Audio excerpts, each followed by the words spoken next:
میرا دل بدل دے، میرا دل بدل دے، میرا دل بدل دے۔ ایک سوال بڑے دنوں سے پوچھا جا رہا ہے اور بہت اس پر یہ چیزیں گردش کر رہی ہیں کہ کھڑے ہو کر پیشاب کرنے کی کیا حیثیت ہے۔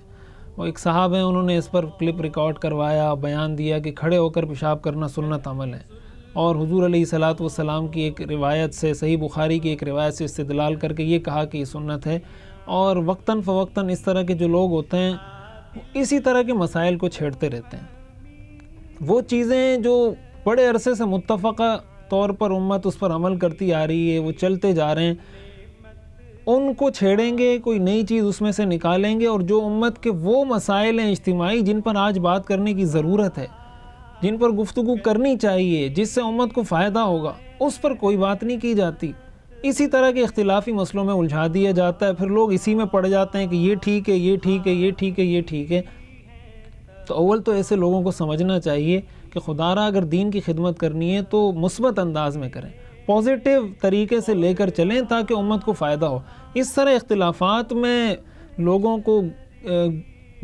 گرا دینا، اختلافات میں اس طرح مبتلا کر لینا کہ وہ اپنی زندگی کے باقی سارے کام چھوڑ کر اسی میں پڑ جائیں، اور اس کی وجہ سے پھر بدنامی ہوتی ہے علماء حق کی۔ علماء حق کو لوگ کہتے ہیں کہ بھائی یہ اختلافی مسائل بیان کرتے ہیں یا یہ لڑتے جھگڑتے رہتے ہیں۔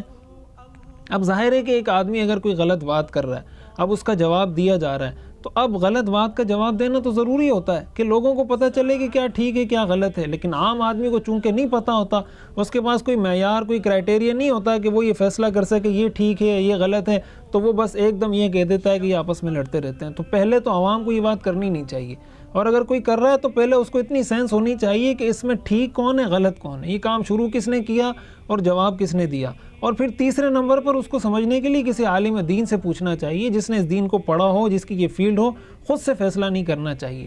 اب میں آتا ہوں اس مسئلے کی طرف۔ جو حدیث انہوں نے پیش کی، جو روایت انہوں نے پیش کی، وہ متفق علیہ حدیث ہے کہ عطا صبات قوم فبال قائما، کہ حضور علیہ الصلاۃ والسلام ایک جگہ پر تشریف لے گئے اور وہاں پر آپ نے کھڑے ہو کر پیشاب فرمایا۔ یہ متفق علیہ حدیث ہے۔ اب یہاں ایک بات یہ سمجھنی چاہیے کہ حضور علیہ الصلاۃ والسلام کا جو عام معمول تھا، جو مختلف روایات سے ثابت ہے، کئی کتب حدیث میں موجود ہے، حضور علیہ الصلاۃ والسلام کا عام معمول یہی تھا کہ آپ جہاں ہوتے تھے وہاں سے کافی دور جا کر آپ استنجا فرمایا کرتے تھے اور بیٹھ کر آپ استنجا فرماتے تھے۔ حضرت عائشہ رضی اللہ تعالی عنہا کی روایت ہے، جس کو امام ترمذی رحمۃ اللہ علیہ نے جامع ترمذی میں نقل کیا ہے، اور اس حدیث کو انہوں نے اصح ما فی الباب کہا ہے کہ اس باب میں سب سے صحیح روایت امام ترمذی نے اس حدیث کو قرار دیا ہے۔ حضرت عائشہ رضی اللہ تعالی عنہ فرماتی ہیں، من حدثکم ان النبی صلی اللہ علیہ وسلم کان یبول قائما فلا تصدقوه، جو تمہارے سامنے یہ بات بیان کرے کہ حضور کھڑے ہو کر پیشاب فرماتے تھے تو اس کی تصدیق مت کرنا۔ ما کان یبول الا قاعدا، آپ بیٹھ کر ہی پیشاب فرمایا کرتے تھے۔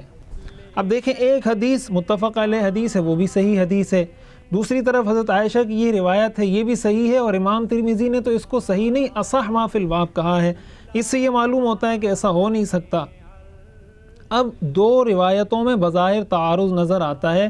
تو اب علماء نے اس میں تطبیق دی، ان دونوں کو جمع کرنے کی کوشش کی کہ ان دونوں کو جمع کیسے کیا جا سکتا ہے۔ اور اسی طرح ایک روایت میں یہ بھی آتا ہے، حضور علیہ الصلاۃ والسلام نے حضرت عمر رضی اللہ تعالیٰ عنہ کو دیکھا کھڑے ہو کر پیشاب کرتے ہوئے، تو آپ نے ان کو منع فرمایا، تو حضرت عمر فرماتے ہیں کہ میں نے اس کے بعد کھڑے ہو کر کبھی پیشاب نہیں کیا، اور یہی صحابہ کا عام معمول رہا ہے اور اسی پر امت کا عمل رہا ہے، اور تمام امت، پوری امت اس بات پر متفق ہے کہ بیٹھ کر پیشاب کرنا زیادہ بہتر اور سنت کے زیادہ قریب اور مستحب عمل ہے۔ یہ الگ بات ہے کہ اگر کسی کو کوئی عذر ہے، کوئی جلدی ہے، اور اس کو اس چیز کا بھی خوف نہیں ہے کہ مجھ پر چھینٹیں پڑیں گی، اسی طرح اس کو اس چیز کا بھی خوف نہیں ہے کہ میرا سطر کسی کو نظر آ جائے گا، اگر ان دو چیزوں سے وہ اپنے آپ کو محفوظ سمجھتا ہے تو کھڑے ہو کر بھی پیشاب کیا جا سکتا ہے، بالخصوص اگر اس کو کوئی عذر ہے، کوئی جلدی ہے، کوئی پریشانی ہے، اور اس کو پتہ ہے کہ بھئی میرا سطر کسی کو نظر نہیں آئے گا یا مجھ پر چھینٹیں نہیں پڑیں گی، تو ایسی صورت میں کھڑے ہو کر بھی پیشاب کرنا جائز ہے۔ اور یہی وجہ ہے کہ حضرت ابو ہریرہ رضی اللہ تعالیٰ عنہ فرماتے ہیں کہ حضور علیہ الصلاۃ والسلام نے جو یہ کھڑے ہو کر پیشاب فرمایا تھا، حضرت ابو ہریرہ فرماتے ہیں بال قائما من جرح کان بمبضہ،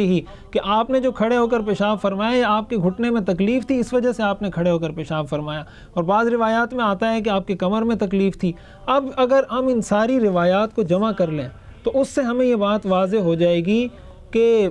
کھڑے ہو کر پیشاب کرنا سنت عمل نہیں ہے۔ حضور علیہ الصلاۃ والسلام نے بہت سارے کام بیان جواز کے لیے کیے۔ بیان جواز کا مطلب کہ آپ نے وہ کام اس لیے کیا تاکہ امت کو پتہ چل جائے کہ ایسا کرنا بھی جائز ہے۔ ایک ہوتا ہے کسی کام کا جائز ہونا، ایک ہوتا ہے کسی کام کا بہتر اور مستحب اور مسنون ہونا۔ تو مسنون مستحب عمل یہی ہے، پسندیدہ عمل یہی ہے، پوری امت کا اس پر اتفاق ہے کہ بیٹھ کر پیشاب کیا جائے، لیکن حدیث سے چونکہ کھڑے ہو کر پیشاب کرنا بھی ثابت ہے، اسی لیے علماء نے لکھا ہے کوئی عذر ہے، کوئی پریشانی ہے، کوئی جلدی ہے تو ایسی صورت میں کھڑے ہو کر بھی پیشاب کیا جا سکتا ہے، وہ بھی بلا کراہت جائز ہے۔ لیکن اس کو اس طرح خلط ملط کر دینا حدیث پیش کر کے کہ سنت عمل یہ ہے، یہ بات بالکل ٹھیک نہیں ہے، اور اس طرح کی چیزوں کو عوام میں پھیلانا اور ان میں تشویش کی لہر دوڑانا یہ کسی بھی طرح کوئی مناسب طرز عمل نہیں ہے، اس سے پورے طریقے سے اجتناب کرنا چاہیے۔ میرا دل بدل دے، میرا دل بدل دے، میرا دل بدل دے، میرا دل بدل دے۔